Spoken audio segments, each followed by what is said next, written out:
friends, I am Dr. Yogesh Vaidya, consultant joint replacement and orthopedic surgeon at the Pinnacle Ortho Center Hospital, Thane.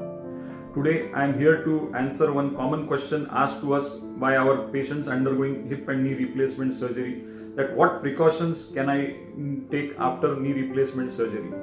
So one has to understand that any patient who undergoes hip or knee replacement surgery, the implant which is implanted into their body has to last his or her lifetime.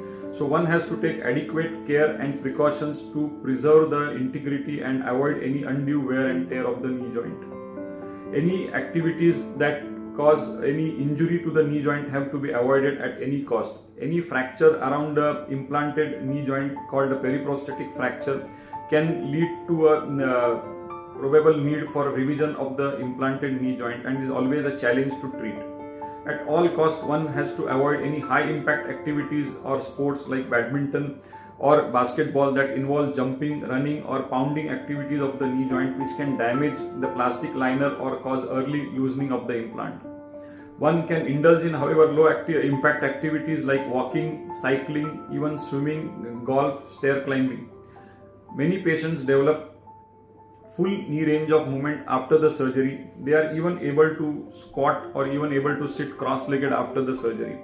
Many a times patient asks us whether I would be able to continue sitting on the floor or squatting after the knee replacement surgery.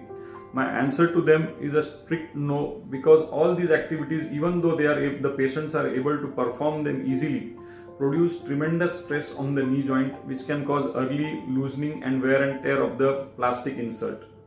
So at all costs, these activities should be avoided, especially sitting on the floor, sitting cross-legged or even namaz position has to be avoided. Another word of caution is in the patients who undergo dental procedures after knee replacement surgery. Any dental procedure produces a kind of a bacteremia in which the bacteria in the oral cavity can get dislodged into the bloodstream and potentially lodge over the artificial joint, producing a kind of a biofilm. This kind of secondary infections are extremely resistant to antibiotics and may require a single or two-stage revision surgery. So, patient has to inform the dentist prior to undergoing any dental procedure that he has got an artificial knee joint or a hip joint in his body. The dentist will probably start you on prophylactic antibiotic treatment during the peri-operative period so as to prevent any infection after the dental procedure.